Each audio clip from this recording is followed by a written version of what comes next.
يوم الهندسة المصري يعتبر هو حلم بينتظره ناس كتير جدا وشباب كتير جدا من الخريجين، عشان هو بيحاول في الآخر دراسة نظرية انت اشتغلت عليها لسنوات طويلة بتترجمها لواقع والفكرة والمنتج ممكن يستفاد بيه سواء في المجتمع أو في قطاعات مختلفة كتيرة في المجتمع المصري.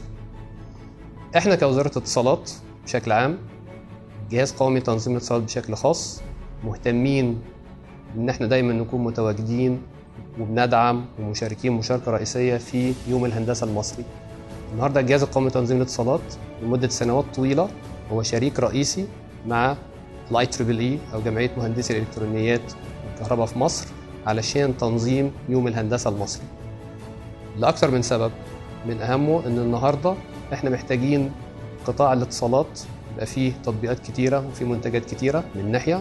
النقطة الثانية إن إحنا كجهاز تنظيم الاتصالات وكبرامج بحوث وتطوير موجودة فيه، هدفنا الرئيسي إن إحنا النهارده نعمل تكامل ما بين احتياجات الدولة من ناحية للسوق الصناعة وما بين المجتمع الأكاديمي والإبداعات المختلفة الموجودة فيه من ناحية تانية. فبالتالي المعرض ده النهارده والمحفل ده مثال جيد جدا للتكامل بين الأطراف المختلفة. مجرد وجودك هيفتح لك ويعمل لك ثراء فكري ممتاز جدا، لأن فكرتك هي قوتك. واللي عايزينه من الشباب قدام إن احنا ما نفكرش بشكل نمطي وإن الناس تطلع تدور بس على وظيفة في مكان ما، لكن أنت محتاج يكون عندك فكرة وعندك حاجة تتبناها تقدر تبني بيها بعد كده تطبيق خاص بيك أو تعمل بيها شركة خاصة بيك يكون لك مستقبل جيد فيها. محتاجين كمان تواجد جيد من الحكومة، احنا كممثلين للحكومة متواجدين، لكن محتاجين يكون في أطراف مختلفة كتيرة موجودة النهاردة من الحكومة ومن الصناعة، لأن الشباب بيعرضوا الأفكار اللي عندهم المختلفة.